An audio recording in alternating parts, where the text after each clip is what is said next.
kibarkan bendera di langit luas. Kita satu bangsa di bawah cahaya,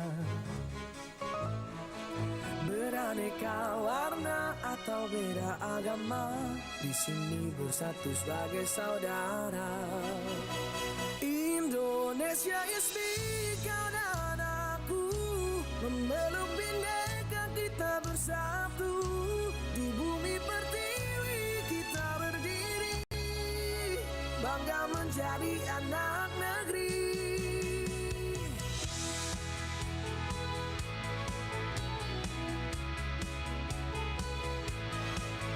Tak ada yang mampu memecah kita, karena cinta kita yang kuasa. Bersatu padu di setiap langkah, menjaga negeri dengan jiwa yang megah. Indonesia is big, kau dan aku memeluk bhinneka kita bersatu. Di bumi pertiwi kita berdiri, bangga menjadi anak negeri. Menggapai langit dengan tangan terentang, kita adalah satu di tengah bintang. Melangkah maju bersama impian, Indonesia kuat bersatu kita menangkan.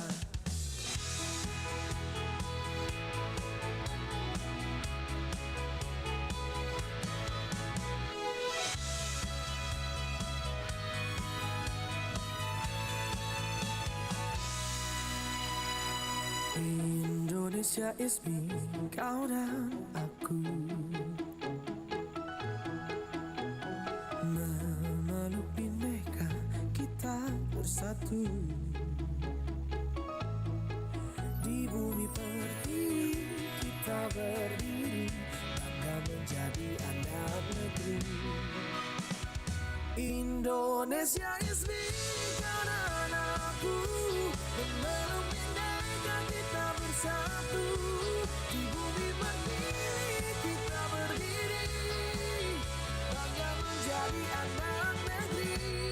Menggapai langit dengan tangan terentang, kita adalah satu di tengah bintang. Melangkah maju bersama impian, Indonesia kuat bersatu kita menangkan.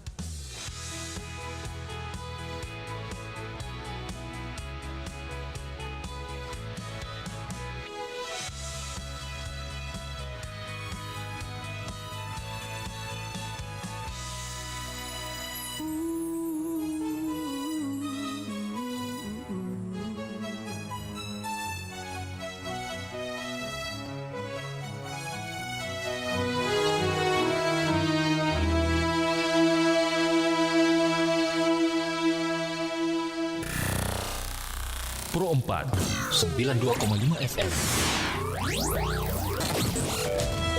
Suara Budaya Sulawesi Selatan.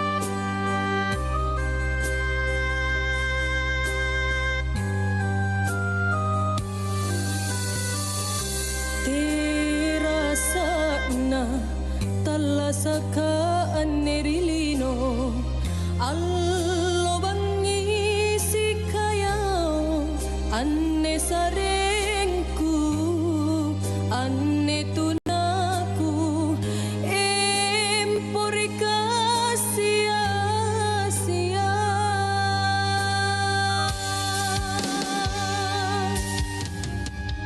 Kimboro waraan raika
Pagi Pro 4 RRI Makassar.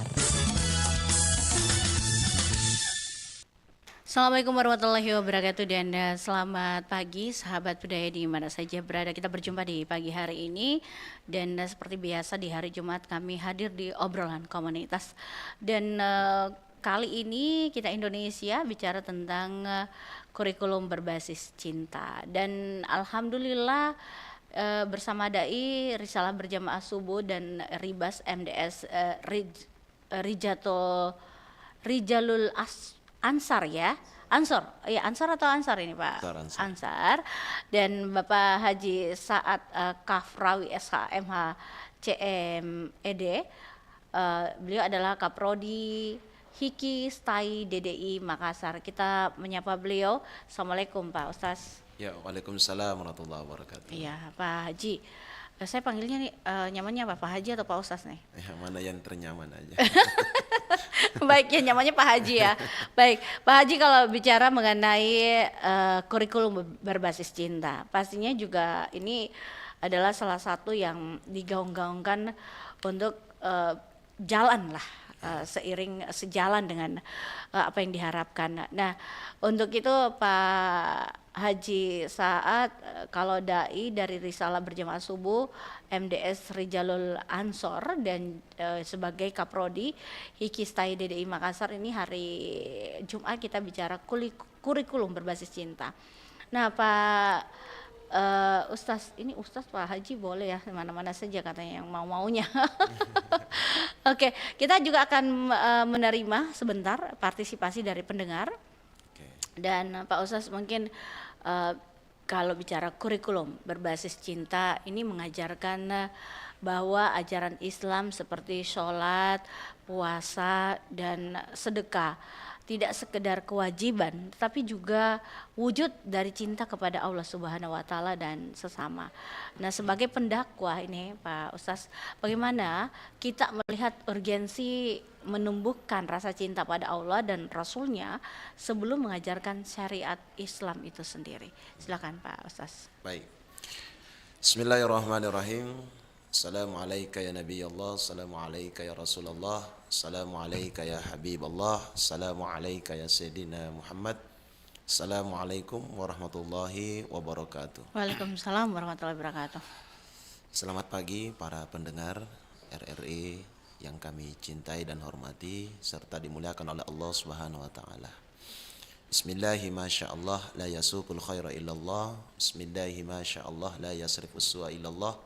Bismillahi masyaallah makana min ni'matin faminallah. Bismillahi masyaallah la hawla wala quwata illa billah.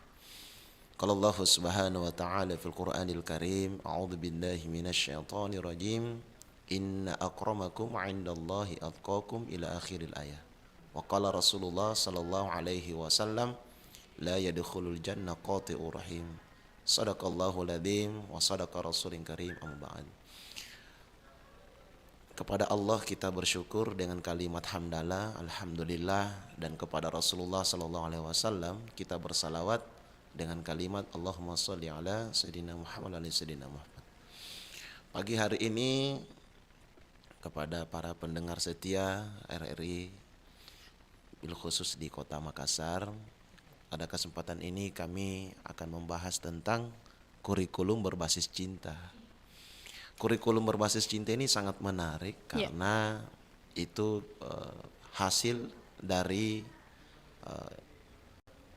fatwa atau hasil dari ungkapan Menteri Agama Republik Indonesia pada saat ini, yaitu Ayahanda Gurunda tercinta kami Profesor Dr.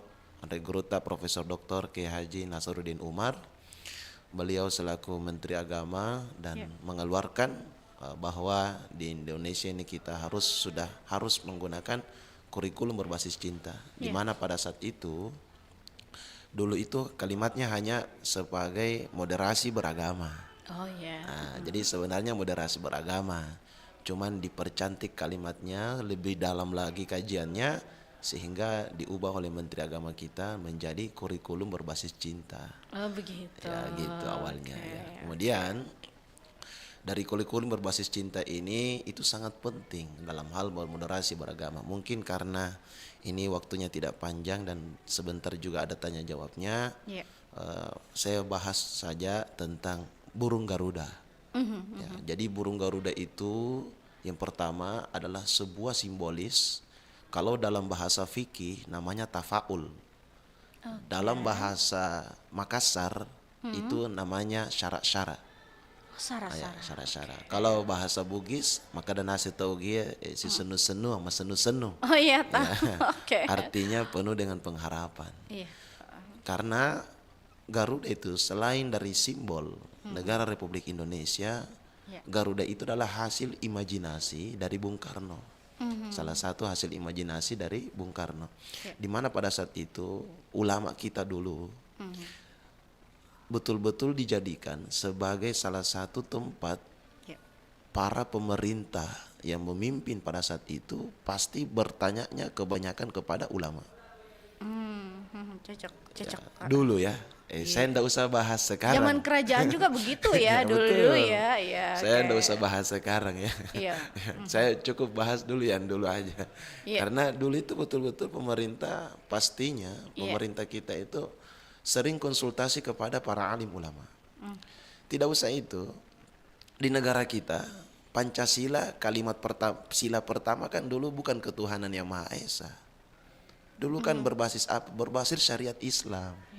Kenapa coba? Kenapa ada kata syariatnya? Itu sebagai tanda bahwa dulu betul-betul ulama itu dijadikan sebagai tempat para pemerintah menjadikan segala apapun yang mereka ingin tentukan itu konsultasi dulu sama ulama. Ulama itu kan orang yang alim, bukan hanya paham agama tetapi paham juga bernegara. Ya. Jadi ini orang fokusnya kalau ada ustadz atau ulama, ya saya langsung saja bilang ulama. Iya. Karena kalau ulama pasti ustadz, tapi kalau ustadz belum tentu ulama. Nah, itu harus Ada digarispahami. ini ya, pemahamannya berbeda begitu Pak Beda Ustaz ya. ya. Jadi ulama itu betul-betul menguasai. Tetapi ulama itu terbagi. Ada ulama ahli fikih, ada ulama ahli hadis, ada ulama ahli tafsir. Tetapi istilahnya ibarat dokter, ada namanya dokter umum. Nah, tapi kalau mau ahli berarti spesialis namanya. Betul. Begitu juga agama. Agama itu ada spesialis ilmu fikih, spesialis ilmu hadis. Tapi akhir-akhir ini saya melihat ya semuanya dipukul rata semua. Akhirnya jadi ahli semuanya. Oh itu ya. Padahal ulama dulu itu sering membuat buku, salah satunya Syekh Imam An-Nawawi Al-Bantani. Iya. Itu menerbitkan buku kurang lebih 200 kitab, Masya Allah. Dan kitabnya itu kitab gundul, bukan kitab gondrong ya. Iya. Ya, kitab gundul saja susah dibaca, apalagi kitab gondrong gitu. Iya. Jadi saya, Iya. ya kan? Tapi keunikannya saat ini kan orang lebih banyak menggunakan AI, ya toh? Menggunakan mungkin ChatGPT untuk hal-hal apapun itu bentuknya. Dulu itu betul-betul orang berilmu, bukan berarti saya mengatakan sekarang yang tidak berilmu, tidak. Ini pengaruh, salah satunya pengaruh media, pengaruh online, semuanya serba manja. Dulu orang itu betul-betul bekerja, betul-betul belajar. Sekarang betul-betul juga, cuma betul-betul juga nyonteknya, kan gitu. Iya. Nggak mau berpikir Nggak Pak mau Ustaz. berpikir. Iya. Makanya generasi kan terbagi 3. Pada umumnya ada namanya generasi generasi Gen Z. Iya. Dan generasi Gen Z ini sulit sekali untuk ditegur, dan ini banyak perusahaan-perusahaan di mana saya biasa tempat ceramah, instansi mereka memang mengiyakan. Iya Ustadz, kalau kelahiran 2000 ke atas itu sulit sekali untuk dibina. Sekali ditegur aja sudah ngambek, bahkan minta berhenti untuk bekerja. Healing. Ya, sudah hilang. itu generasi Gen Z. Iya. Dan kalau Gen Z ini kan ya memang mati lampu memang baru bisa dipakai. Iya. Oke. Generasi Gen Z. Tidak kayak kita ya Mas, biar terang mau gelap mati lampu pun jalan. Kalau saya kan masuk generasi milenial. Milenial itu kan umur dari kelahiran tahun 80 sampai 99. Itu milenial itu. Iya, betul. Tetapi mungkin para pendengar mendengar mau bertanya, kalau saya Ustaz, kayak saya ini generasi apa? Karena kelahiran di bawahnya tahun 80. Oh, kalau Bapak Ibu berarti generasi kolonial. Oh, iya, iya, iya. Ya, seperti itu ya. Baik, kita kembali tadi tentang Iya, iya. moderasi beragama ini. Jadi burung Garuda itu hasil imajinasi. Dari mana? Dari konsultasi para ulama. Mohon izin kalau ada sebentar yang mau bertanya apa referensinya, Iya. saya tidak bisa kasih apa referensinya karena ini saya dengarkan langsung dari salah satu guru kami, Andre Guruta, dan saya memang cari juga di googling, saya cari juga di search engine di googling dan di mana memang saya belum temukan. Iya. Tetapi ya tidak apa-apa kita dengarkan. Apakah benar tidaknya ya silakan dengarkan saja dulu. Iya. Ya kan gitu. Iya, iya betul. Iya. Satu, Garuda itu burung Garuda tidak ada di Indonesia. Aha. Makanya dia hanya sebagai simbol saja. Ya, oke. Coba kita lihat di bagian lehernya, itu ada berapa bulunya? 17 toh? Iya, 17. Pertanyaannya, adakah burung punya bulu 17 di lehernya? Tidak Tidak ada, ada. Pak Ustaz. Berarti memang burung Garuda tidak ada. Oke. Tapi asal muasalnya ternyata ini saya dapat ini menarik sekali itu saya dijelaskan. Dia bilang gini, itu guru saya, dia bilang burung Garuda itu asal muasalnya dari rajanya para burung. Rajanya para burung. Makanya kita di Indonesia selalu bilang Garuda, saatnya Garuda terbang tinggi dan sebagainya. Tapi mau terbang tinggi bagaimana kalau burung pipit? Iya kan? Enggak, logikanya kan gitu. Iya, iya. Gimana mau terbang tinggi kalau burungnya kecil? Iya, iya. Harusnya yang membawa negara kita ini adalah rajanya para burung. Iya, benar. Iya kan? Intinya bukan burung ababil. Oh iya, ini jahat kan, ya. Jadi ini dia ini adalah rajanya para burung. Nah, kurang lebih itulah yang diberi nama Raja Wali. Iya, oke. Kalau Raja Wali ada Pak Ustaz. Raja Wali ada. Iya. Tetapi jangan salah, Raja Wali itu kalau dikaji secara tersirat, Raja Wali itu kan ada dua kata. Ada raja, ada wali.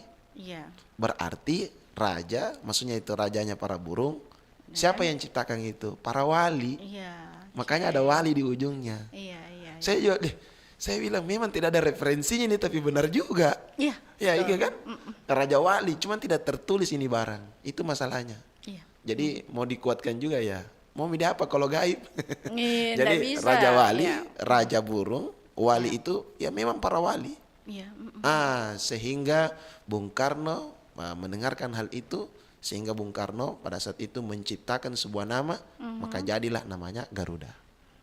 Sekarang Iya. kita kupas tuntas, mumpung ini bulan Agustus. Iya, betul. Jadi sangat bagus sekali tema ini berbasis cinta, kemudian diurai dari burung Garuda saja ya, karena singkat tausiahnya. Jadi yang pertama, burung Garuda itu ya kita bahas dulu dari 17-nya. Lehernya. Lehernya. Oke. Jadi 17 itu sebenarnya bukan hanya sekedar 17 Agustus. Tapi Itulah yang kita lakukan sehari semalam. Sholat 5 waktu yang berjumlah 17 rakaat dalam sehari semalam. oke, cocok ya Pak Ustaz. Iya enggak? Betul. Iya, sudah mulai ini. Iya, Tapi iya. kalau ada yang bertanya referensinya, tidak ada referensinya. Saya ulang-ulang saja ini barang. Iya, Yang oke. sampai ada bertanya, nah, sudah dibilang. Iya. Iya, iya, iya. Oke, Tapi oke. memang benar. Iya. Buktinya Pancasila dulu pada saat itu adalah berbasis Islam memang. Ya kan? Iya, iya, iya, iya. Oke, Jadi oke. 17 di situ. Karena begini, kalau kita mau kaitkan dengan sejarah. Iya. Pada saat tanggal 16 Agustus 1945, sebenarnya Indonesia sudah bisa diproklamasikan. Iya. Tetapi lagi-lagi konsultasinya sama ulama. Hmm. Bahkan rumah yang dijadikan tempat untuk membuat teks proklamasi itu kan Habib, orang dari Yaman. Iya. Yang di Jakarta itu. Iya, iya, betul. Coba perhatikan itu. Kalau mau lebih jelas silakan buka saja tausiahnya di Hidayat. Kalau itu ada referensinya, langsung sesaat di Hidayat kita lihat tentang rumah dijadikan proklamasi. Tapi yang saya mau jelaskan ini bahwa pada saat itu hari Kamis 16 Agustus sudah bisa diproklamasikan. Iya. Tetapi ulama pada saat itu mereka mengatakan jangan dulu proklamasikan di hari Kamis ini. Nanti di hari Jumat. Iya. Karena di hari Jumat itu dikenal dalam agama ada namanya Sayyidul Ayyam. Sayyidul Ayyam itu adalah penghulunya semua hari. Oke. Dan kalau saya tidak salah, pada saat itu bukan hanya bulan Agustus biasa. bukan hanya hari Jumat, tetapi pada saat itu terjadinya proklamasi itu di bulan suci Ramadan. Makanya disebut dengan Sayyidah Syuhur. Penghulunya bulan Sayyidah Syuhur, bulan suci Ramadan. Penghulunya hari Sayyidal Ayam. Ya. Itulah hari Jumat, Yaumul Jum'ah. Jadi luar biasa. Iya. Ini kalau harusnya ini saya diundang di Jakarta ini untuk menyampaikan ini 17 Agustus. Karena berbasis cinta begitu ya Pak Agus Iya. ya. Oke. Saya mudah-mudahan lewat RRI ini ya, Pak Prabowo dengarkan ini. Oke. Jadi gini. Lanjut. Iya. Jadi pada saat itu karena akhirnya pada saat itu nanti jam 10 barulah diproklamasikan negara kita ini.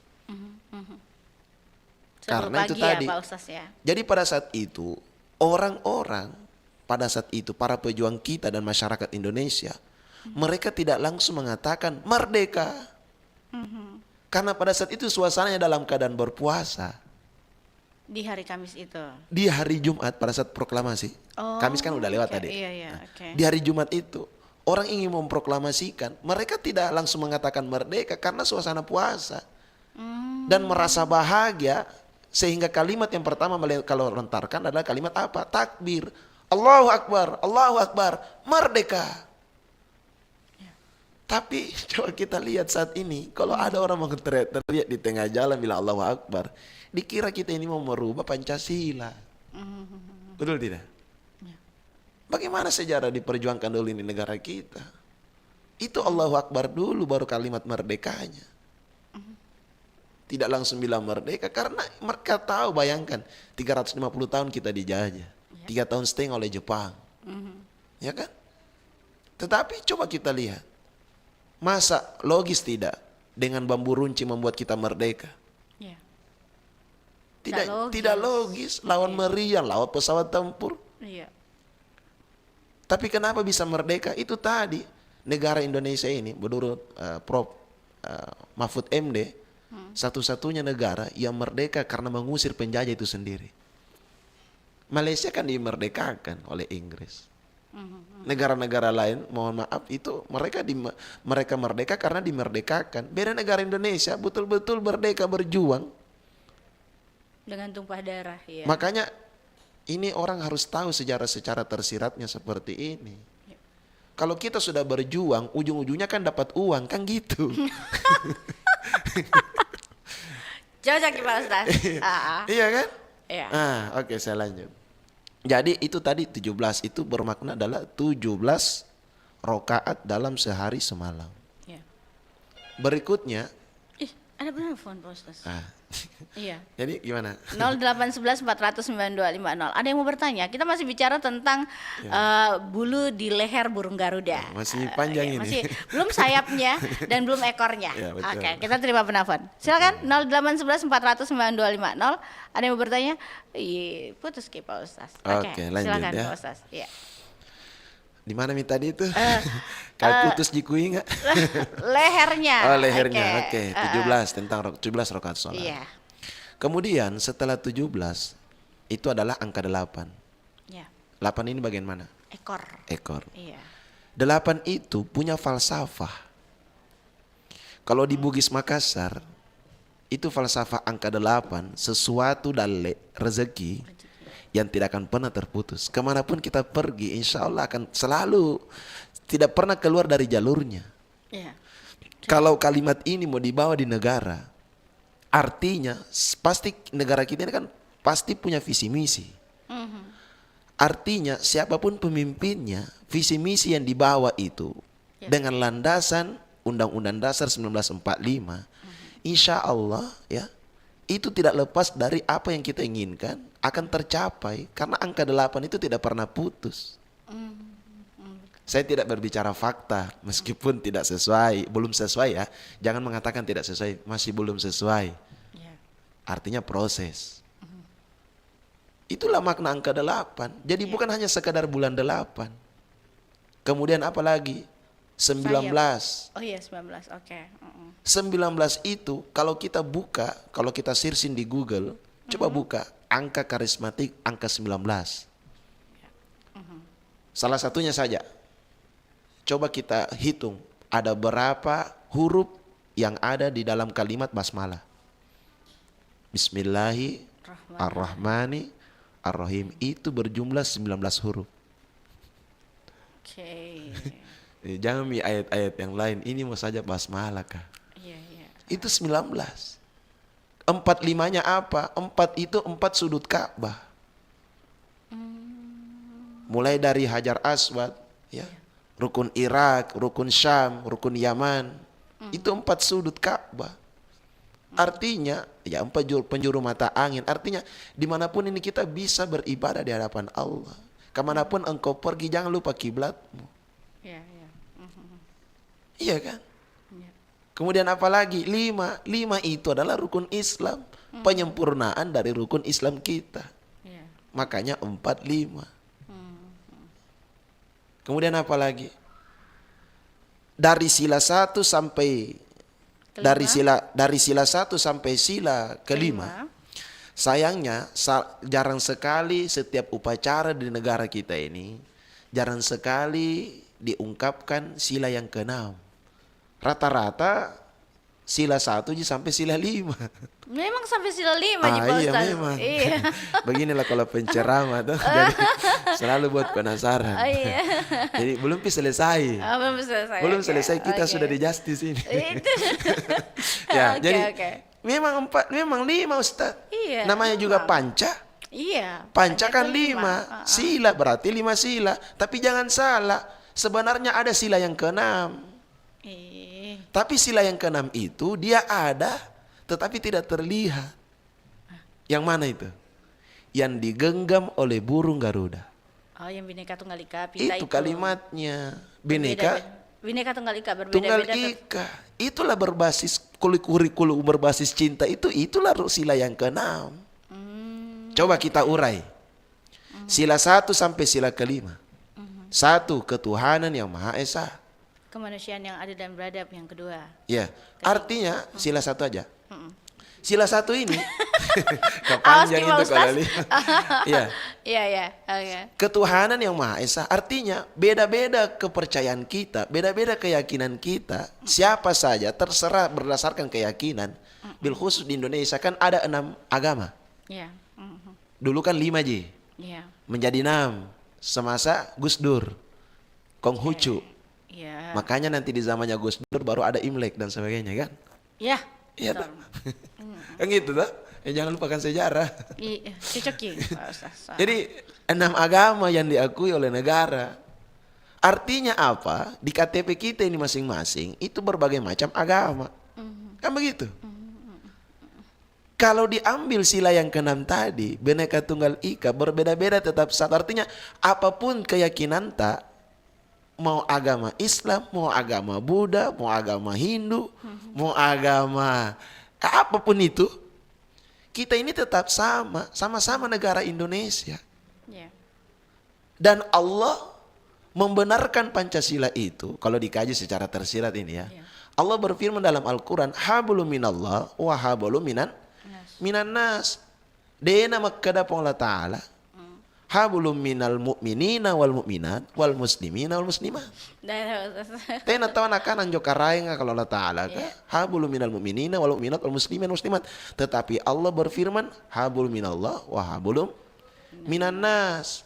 Makanya nama masjid di RRI ini adalah Al-Mu'awana, tolong menolong. Iya. Iya, oke. Iya kan? Iya. Wa ta'awanu 'alal birri wat taqwa. Artinya apa? Kenapa Allah mengatakan wa hablum minan nas? Nas itu artinya manusia. Kalau Allah mengatakan manusia, kan di Al-Qur'an ada 2, ada amanu, ada annas. Iya. Ya toh, ya ayyuhalladzina amanu, ya ayyuhan nas. Jadi di saat Allah mengatakan ya ayyuhan nas, apapun agama Iya. kita ini sama. Jadi cara untuk bermoderasi beragama, cara untuk berkurikulum berbasis cinta, dimanapun kita bermasyarakat, jangan pernah pilih-pilih, dia tidak sesama keyakinan dengan saya, maka saya tidak boleh bergaul dengan dia. Anda salah memahami agama. Karena kita ini dilarang untuk baku bombe dan sebagainya. Buktinya Rasulullah juga menguatkan kalimat itu dengan hadis Rasulullah, la yadkhulul jannah qati'ur rahim. tidak akan pernah masuk surga orang yang memutuskan tali silaturahmi. Iya. Itu. Terus kenapa sampai hari ini, jangankan di luar, terkadang dalam, mohon maaf, di tempat beribadah, kadang kita bertengkar padahal sudah sholat. Padahal di ayat lain Allah berfirman, inna sholata tanha 'anil fahsya'i wal munkar. Kalau memang sholat itu mencegah perbuatan keji dan mungkar, tapi kenapa banyak orang sudah sholat si baji? Si besere. Ya enggak, malu dong kita sebenarnya ini. Padahal Islam itu keselamatan, nikmat. Tetapi terkadang kita menghilangkan kenikmatan itu. Iya. Iya kan? Maka sangat harus dijadikan ini Bhinneka Tunggal Ika itu. Kalau perlu, kalau pada tidak bisa disebutkan di saat upacara, setidaknya siapapun menjadi inspektur upacara membahas tentang Bhinneka Tunggal Ika. Supaya orang tidak lupa, karena sekali setahun di upacaranya kok dong. Iya. Iya kan? Maka jangan pernah melupakan sejarah. Sejarah itu bukan dihapus, tapi diedit untuk generasi ke depan.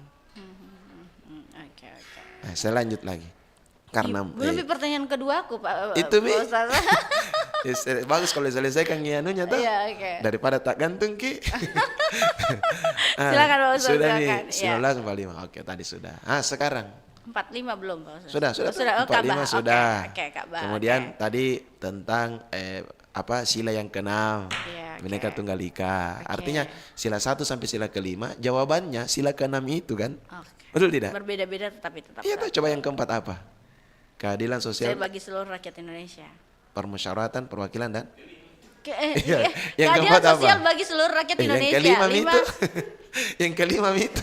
1 ketuhanan, kedua kemanusiaan, ketiga persatuan, keempat kerakyatan. Kerakyatan yang dipimpin oleh hikmat Kebijaksanaan dalam permusyawaratan dalam perwakilan. permusyawaratan perwakilan. Artinya beda-beda partai tak harus bersatu, Bos. Oke, iya. Dan jangan disatukan jadi satu partai semua. Akhirnya tidak bagus, Ki. Kan dulu 3 Ji Pak Ustaz. Iya, dulu kan Islam kan Masyumi namanya. 3 Ji, oke. Partai Masyumi namanya, tuh seluruh Islam di situ. Oke. Iya kan? Masyumi dulu namanya di situ semua tempatnya. Tetapi itu pelan-pelan terpecah semua sehingga mulai lagi ada semuanya sampai berapa partai semuanya. Banyak. Sebenarnya tidak jadi masalah partai apapun itu. Yang penting silakan bersaing dengan sehat karena kita ini sama. Oke. Tidak bisa dikatakan sama kalau tidak ada yang berbeda. Oh iya, telepon dulu Pak Ustaz. Ada telepon iya, di WA. oke lah. Kita Baik. coba terima telepon dulu. Iya. Assalamualaikum, Pak R. Mangka. Waalaikumsalam warahmatullahi wabarakatuh. Iya. Assalamualaikum Pak Ustaz. Waalaikumsalam warahmatullahi wabarakatuh. Siap, Dimangka. Iya, saya tertarik kan cukup menarik kan temanya. Dan sempat saya tangkap itu mengenai sila pertama. Dulunya kalau tidak salah bunyinya ketuhanan dengan ketuhanan dengan kewajiban itu menjalankan syariat-syariat Islam bagi Syariat pemeluknya kalau Islam. tidak salah. Iya. Iya.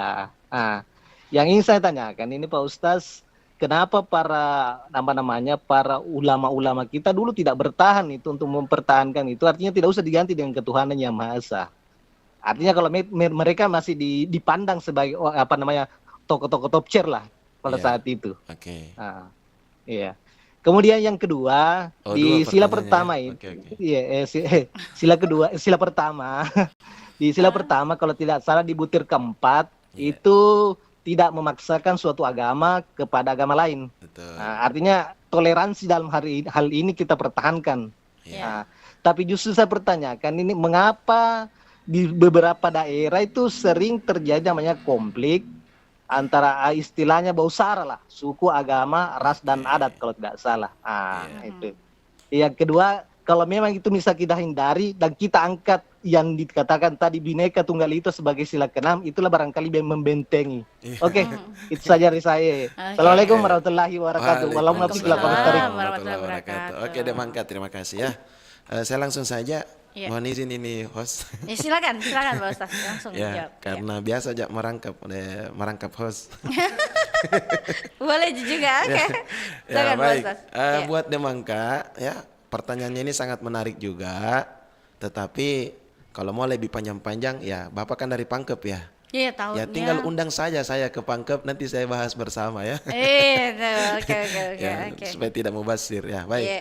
Tentang tadi kenapa para ulama tidak mempertahankan? Bukan tidak mempertahankan.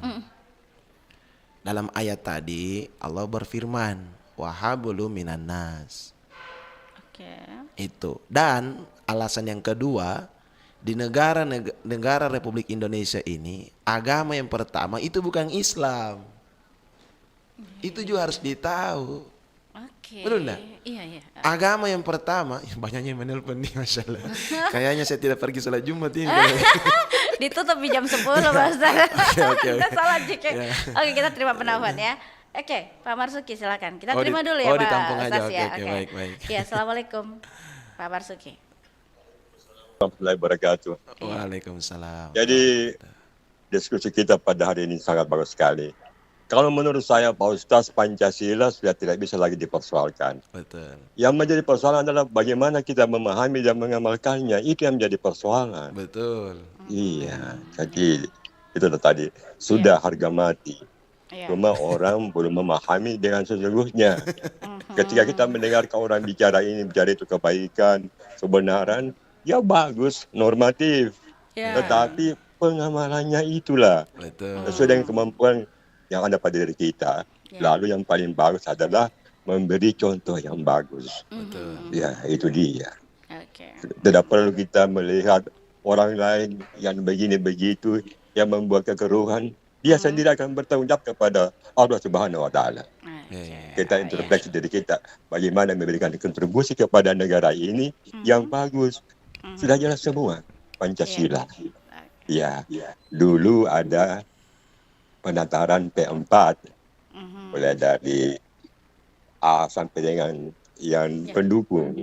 Itu dimasukkan supaya dia ada pemahaman persepsi dalam menyikapi bagaimana nilai-nilai Pancasila ini menjadi kepribadian yang tidak bertentangan dengan agama kita. Ya. Iya. Memang pendahulu kita di dalam kewajiban melaksanakan bagi pemeluknya. Tidak bisa juga, kita bukan negara Islam. Iya. Tapi tidak bertentangan.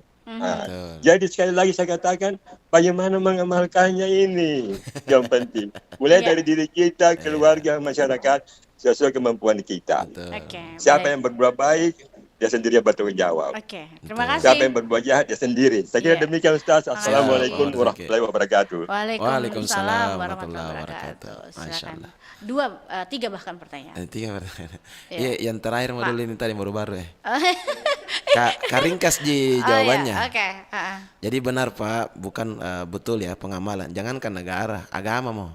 Jadi ada pertanyaannya mahasiswa saya. Iya. Kebetulan Pak saya mengajar di Fakultas Syariah di UIN dan Study Day Makassar. Iya. Mahasiswa saya bertanya begini, Pak, kenapa aturan itu begitu banyak di negara tetapi kejahatan ini semakin tambah banyak? Iya. Satu jawaban saya. Aturan di negara kita ini dibuat oleh siapa? Manusia. Manusia. Jangankan aturan manusia, aturan Tuhan yang ditetapkan dalam Al-Quran dan aturan Rasulullah yang berdasarkan hadis-hadisnya. Kita kadang sendiri yang melanggar aturan Tuhan, apalagi kalau aturan itu hanya dibuat oleh manusia. Jadi jawabannya simpel saja. Jadi aturan itu ada, bukan menghilangkan. Sampai kiamat tidak bakalan hilang. Aturan itu hanya bisa mampu menepis, hanya bisa mampu mengurangi kejahatan. Kalau menghilangkan tidak mungkin. Contoh, Fir'aun, Abu Lahab, Abu Jahal, Abu Goso, semua abu-abu. Abu Goso tidak ada. Oh, Pak tidak Abu Ustaz. Goso. Ya. Iya, Ada Abu Goso, Pak Gosip. Suka sama Goso-Goso ceritanya tuh. Oh iya, Ya, semakin sip begitu ya. ya. Goso-goso sampai sip ya. Jadi Fir'aun itu memang sudah wafat, Abu Jahal itu sudah wafat, Abu Lahab itu sudah wafat, tapi sampai kiamat mereka ini tidak pernah hilang sifatnya. Cuman ganti nama. Betul tidak? Hanya ganti nama. Iya. Jadi kalau tadi betul pengamalan, makanya orang belajar itu Nabi mengatakan tuntutlah ilmu dari ayunan sampai yang lahat. Kenapa? Karena yang namanya belajar itu kalau ada sesuatu ilmu yang baru kita dengar berarti menambah wawasan. kalau ilmu itu sudah pernah kita dengar, berarti mengingatkan apa yang kita tahu. Tapi keutamaan dari belajar menuntut ilmu bukan karena menambah wawasan dan bukan karena hanya mengulang kembali, mengingatkan, tetapi intisari keutamaan dari menuntut ilmu adalah apa? Mengamalkan dari apa yang ditahu. Itulah tadi yang dipertanyakan. Tetapi Pak Marzuki ya? Pak Marzuki mohon izin, masih ada lagi sebenarnya. Tidak cukup kalau hanya pengamalan. Mukhlishina lahuddin, harus ikhlas dalam beragama. Ada orang mengamalkan tapi belum ikhlas. Makanya tingkatan tertinggi dalam agama adalah ikhlas. Menurut Imam Asy-Syafi'i, yang namanya ikhlas itu melakukan sesuatu di suatu ruangan yang gelap, berada di balik batu hitam, dan tidak ada cahaya sedikit pun. Itulah yang namanya ikhlas. Makanya dalam surah Al-Ikhlas tidak ada kata ikhlas di dalamnya. Gitu. Oke, mungkin seperti itu Pak Marzuki ya. Jadi dikembalikan lagi. Jadi dikembalikan tadi 45 memang menit ini. Iya. Nah, ada dalam Al-Qur'an juga ku anfusikum wa ahlikum nar. Peliharalah diri dan keluarga. Kurang lebih seperti itu. Jadi ada yang pernah bertanya, dosen saya bertanya sama saya. Dia bilang waktu ujian final pada saat itu, masih S1 saya pada saat itu. Dia tanya gini, Nakdah, bagaimana kalau misalkan kita ingin berbuat untuk negara, tetapi kamu sudah tidak bisa lagi apa-apa terhadap negara karena dengan aturan apa semua, apa yang kamu lakukan? Saya bilang saya ikuti saja ayatnya Allah. Di saat negara sudah tidak bisa lagi mendengarkan suaranya ulama, tidak mampu lagi mendengarkan kami ini para pendakwah, atau rakyat betul-betul bernegara, di saat pemerintah sudah tidak mampu lagi mendengarkan kami semua, maka saran kami lewat RRI ini, pemirsa, para pendengar, saya cuma mau mengingatkan, cukup fokus saja memperbaiki diri dan memperbaiki keluarga. Kalau setiap orang sudah memperbaiki diri dan keluarga, insya Allah ini dapat Tommy itu negara iya. Itu macam itu. Jadi ayat itu sudah kompleks. Cuma terkadang kita yang selalu keluar dari kompleks karena mungkin tidak satu perumahan tuh. Cocok, tamu ceritanya. Kemudian apa tadi pertanyaan tadi yang sebelumnya dari Pangkep tadi? Menanyakan bahwa kalau tidak perlu diubah lagi Pancasila. Memang tidak perlu diubah. Pak Marzuki tadi bertanya tidak perlu diubah. Oh tidak. Siapa yang Pangkep? Apa tadi pertanyaannya? Pertanyaannya bahwa kalau agama itu saya juga sudah lupa tadi, saya sudah bilang Pak Ustaz tadi jawab dulu yang pertama Pak Ustaz. Berarti Pak Marzuki harus undang saya ke Pangkep ini. Pak Marzuki di Telkomas, Pak RD Mangka di Pangkep. Di Mangka ya. Iya, okay. Insya Allah saya tanggal 6 saya ceramah Maulid nanti di Pangkep ya. Dia telepon kembali katanya mengingatkan kita kembali. Oke, silakan Pak Mangka. Iya. Iya, oke. Dilupa mencatat tadi. Sekedar bercanda ini. Di mana di Pangkep nanti? Ya, insya Allah. Saya lupa namanya karena agak di pesantren kayaknya. Saya lupa pesantren apa namanya. Pesantren Imim kah pesantren atau di pesantren? Dekat dari kereta api. Oke. Kira-kira di situ. Nah, Oke, silakan. Ini tadi yang mengenai perbedaan pendapat. Kita punya pertanyaan saya lah. Saya ingat nih Mangka. Oke. Tentang kenapa ulama tidak mempertahankan. Iya. Betul. Kemudian yang saya ingatkan kembali, kenapa saya angkat itu, kalau memang terjadi perbedaan, kenapa kita tidak jadikan Bhinneka Tunggal Ika sebagai sila ke-6 sesuai dengan penjelasannya tadi. Oke, terima kasih. Terima kasih. Assalamualaikum warahmatullahi wabarakatuh. Waalaikumsalam warahmatullahi wabarakatuh. Itu namanya manusia tidak luput dari lupa. Oke. Silakan Pak Ustaz. Dicatat ini harus ini nih. Oke. Silakan Pak Ustaz. Saya membuat lupa ini karena host dan pendamping saya ini membuat saya lupa semuanya. Karena fokus Silakan Pak Ustaz. Oke, baik. Jadi kenapa ulama tidak mempertahankan? Bukan tidak mempertahankan, tetap mempertahankan. Tapi jangan salah, agama yang pertama di Indonesia itu bukan Islam. Tetapi dua agama yang tertua, agama Hindu dan Buddha. Dan Mangka kalau mau lihat lebih jelas tentang moderasi beragama ini, silakan buka YouTube saya tentang moderasi beragama. Nama YouTube saya Saad Kafrawi ya. Oke, sama di TikTok apa semua sama di Saad Kafrawi semuanya. Ada di situ, saya sudah jelaskan, tapi itu pun hanya 5 menit. Nah, jadi tapi sudah agak jelas itu, lengkap dengan indikator-indikator dalam bermoderasi beragama. Nah, jadi agama yang pertama adalah agama Hindu dan Buddha. Iya. Agama Hindu Buddha ini itu betul-betul meninggalkan kita, negara kita ini penuh dengan adat istiadat. Karena kan dulu Indonesia kan sistem kerajaan. Iya enggak? Kerajaan Majapahit, apa semua itu. Banten dan lain sebagainya. Ya. Jadi maksud saya gini, di Goa saja kan ada kerajaan, Karang-Bone, iya kan? Karenggo, bahkan kerajaan Bone ada kaitannya dengan kerajaan di Bima, iya kan? Itu kan semua raja-raja dulu, belum ada istilah negara seperti ini, iya kan? Iya. Berawal dari sejarah ini kita harus tahu karena bukan Islam yang pertama, dia datang ketiga, tetapi ulama kita mereka tidak meninggalkan, bukan tidak mempertahankan, justru mereka itu ada kalimatnya ulama pada saat itu mengislamkan budaya. Oke. Jadi ada adat istiadat, tetapi adat istiadat itu telah diislamkan oleh agama.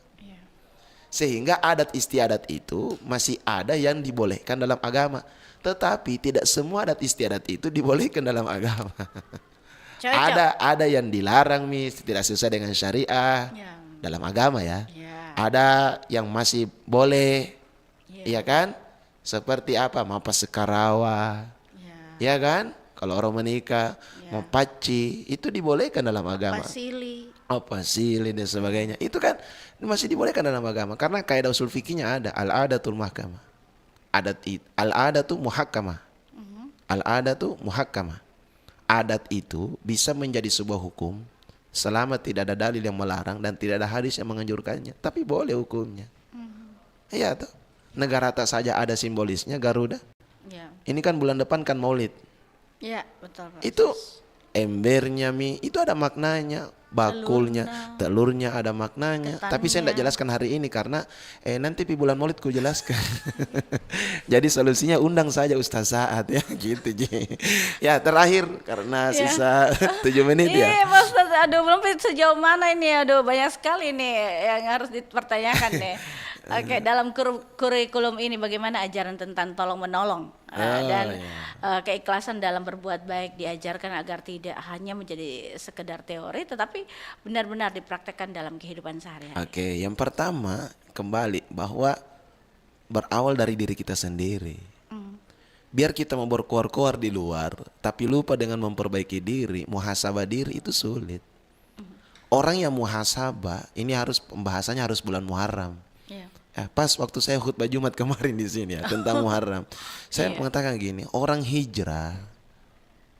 yang hijrah harusnya hijrah atau yang sudah lama hijrah atau sudah lama memang di jalan yang baik dan benar, tetapi jangan merasa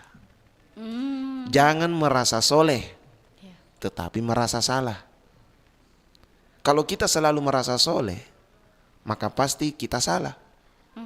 Tapi kalau kita selalu merasa salah, pasti kita bagian orang-orang yang soleh. Jadi saran saya, karena ini sebenarnya agak panjang jawabannya, cuma ini saya singkat karena Mami habis waktu. Ya, jadi jawaban singkatnya saya mau mengatakan mulai dari memperbaiki diri. Jadi kalau semua negara, di semua masyarakat negara Republik Indonesia ini, kita semua berawal dari memperbaiki diri, saya pikir negara itu akan baik dengan sendirinya karena masing-masing memperbaiki dirinya. Salah satu yang membuat kita gagal dalam bermasyarakat karena suka melihat kekurangan orang lain, tetapi tidak pernah melihat kekurangan diri sendiri. Iya toh? Betul tidak? Jadi kalau misalkan masing-masing memperbaiki diri, maka tata cara tolong menolong itu tolonglah dulu diri tak sendiri. Jadi jangan hanya dimaknai wa ta'awanu 'alal birri wat taqwa. Jangan hanya dipahami bahwa tolong menolong itu nanti antara dua orang yang berbeda atau lebih. Tidak. Tolong menolong itu termasuk menolong diri sendiri.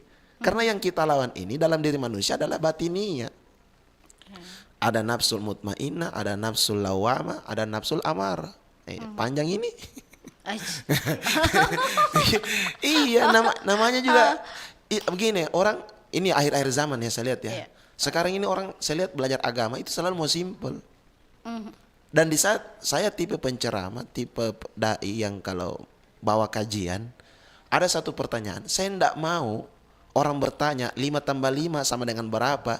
Saya kan bisa langsung jawab 10. Iya. Tapi saya tidak mau kalau ada pertanyaan itu langsung saya bilang 10. Saya maunya tidak selamanya 5 tambah 5 itu sama dengan 10. Saya mau kasih tahu bahwa ada cara lain untuk mendapatkan jumlah 10. Apakah 40 kurang 30? Ya. Apakah 7 tambah 3? Iya. Apakah 2 tambah 2 tambah 2 tambah 2 tambah 2? Iya. Oke. Dan saya harus kasih tahu bagaimana caranya supaya hasilnya itu 10. Jadi salah satu faktor membuat gagal paham agama karena itu tadi mau simple, yang kedua tidak mau cari tahu kenapa bisa begitu hukumnya. Oke. Coba cari tahu, ya enggak, betul enggak? Oke. Sekarang begini Pak Ustaz, bagaimana kurikulum ini secara konkret mengajarkan siswa untuk peka terhadap penderitaan orang lain Oke. dan menumbuhkan rasa empati, bukan sekedar simpati. Berikanlah mungkin satu contoh metode pembelajaran. Oke, satu metode pembelajaran ini sebenarnya kemarin waktu saya ujian PKDP, Serdos, sertifikasi dosen, kami ini para orang hukum, saya kan orang hukum.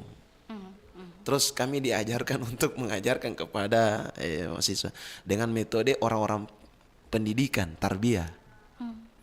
Nah, ini juga harus saya sudah berikan saran kemarin harusnya untuk Serdos itu harus dihadirkan juga sesuai dengan pemateri yang dihadirkan itu jangan dari pendidikan semua. Harus hadirkan juga dari kami, dari orang hukum, supaya betul-betul tersertifikasi dosen itu. Kan kalau guru kan namanya PPG gitu. Iya. Kalau kami dosen namanya PKDP. Ya. Dosen pemula namanya. Kompetensi dosen pemula. Jadi antara PPG dengan PKDP kan kurang lebih sama. Itu saran saya. Harus berdasar orang yang memberikan materi itu adalah orang yang sesuai jurusan mereka supaya lebih connect. Jadi kemarin saya berusaha bagaimana caranya ini. Ya. Iya kan? Masalahnya kita yang diajar juga seperti orang tarbiyah ya susah, tidak ketemu memang. Bukan berarti tidak bisa, memang susah. Itu lagi sistem. Nah sekarang, meskipun saya orang syariah, saya orang hukum, alhamdulillah sudah banyak orang tarbiyah, saya ajar caranya mengajar. Oke. Karena teori bisa didapatkan. Yang sulit didapatkan semua orang itu adalah bagaimana caranya mentransfer ilmu yang kita tahu. Tidak selamanya titel, mohon maaf, sekolah tinggi-tinggi tidak selamanya menjamin ilmu yang dia pelajari mampu mentransfer kepada orang. Kurang lebih itu pertanyaannya tadi. Saya hanya mempertegas. Begini misalnya kalau ditanya, ku perjelas dulu pertanyaannya orang. Ku analisis supaya orang tambah paham. Karena kalau saya mau jawab kan langsung saja. Inilah metode. Tetapi metode ini yang menurut saya lebih berhasil ketimbang saya langsung kasih contoh. Ya tuh? Karena tambah paham. Nah jadi contohnya gini. Bagaimana caranya? Ya cukup cari keberkahan. Dalam tafsir Al-Misbah karangan Profesor Dr. Quraisy Shihab, beliau menjelaskan bahwa cara mendapatkan keberkahan ilmu dua tempat yang sama-sama senang.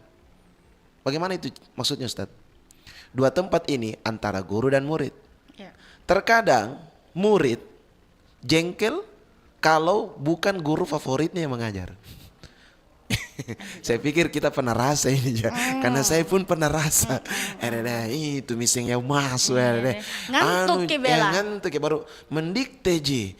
Nasuruh ki beli buku LKS, nasuruh ki rangkum padahal ada jadi beli. Baru nasuruh ki catat, nasuruh lagi beli bukunya. Itu kan menjengkelkan sebenarnya. Tetapi mencari keberkahan ilmu tidak boleh ada kata seperti itu. Kita harus cinta meskipun benci. Karena ada pepatah yang mengatakan bahwa cinta tak selamanya harus memiliki. Iya, betul itu Pak Ustaz. Iya kan? Mencintai seseorang itu tidak harus memiliki. Makanya moderasi beragama itu, engkau cinta kepada sesama, engkau tidak perlu jadi agamanya. Karena engkau bisa cinta kepadanya tanpa mengikuti agamanya. Lakum dinukum waliyadin kan gitu. Oke luar lah. biasa ini. Tapi waktu Pak Ustaz, ya closing lah 1 menit Pak Ustaz, silakan di topik kita hari ini. Silakan Pak Ustaz. Ya, jadi closing statementnya gini, burung Garuda. Closing statementnya di burung Garuda. Burung Garuda kepalanya itu menghadap kemana? Kiri kan? Kanan. Kanan. Oh, maaf. Mati. Kanan, ya. Lupa Pak. Closing statement Tommy. Kayaknya belum sarapan ini ya. Kanan ya. Ya, Oke. padahal dekat di kantin di belakang ya.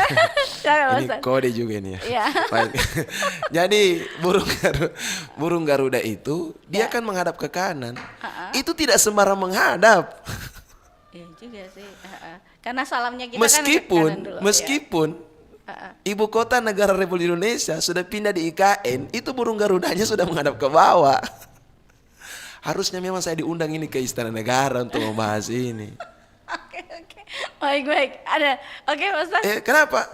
Tapi saya ambil positifnya aja. Kenapa burung Garuda sekarang menghadap ke bawah? Karena sudah sujud syukur, karena sudah pindah ibu kotanya. Sekarang, iya. Jadi untuk menghadap ke kanan itu salah satunya saja, ada 3 maknanya sebenarnya. Salah satu maknanya berkaitan tadi 17 rakaat dalam sholat, bukan hanya 17 Agustus, tetapi itulah makna burung Garuda menghadap sebelah kanan, karena rukun sholat yang terakhir adalah salam kanan. Oke. Jadi Baik. masih ada yang lain, tinggal diundang saja ya. insya Oke, Allah. terima kasih Pak Ustaz Ya. sudah hadir bersama kami di pagi hari ini. Oke. Mudah-mudahan tausiahnya di hari ini bermanfaat untuk kita semua. Amin, amin. Assalamualaikum warahmatullahi wabarakatuh. Waalaikumsalam warahmatullahi wabarakatuh.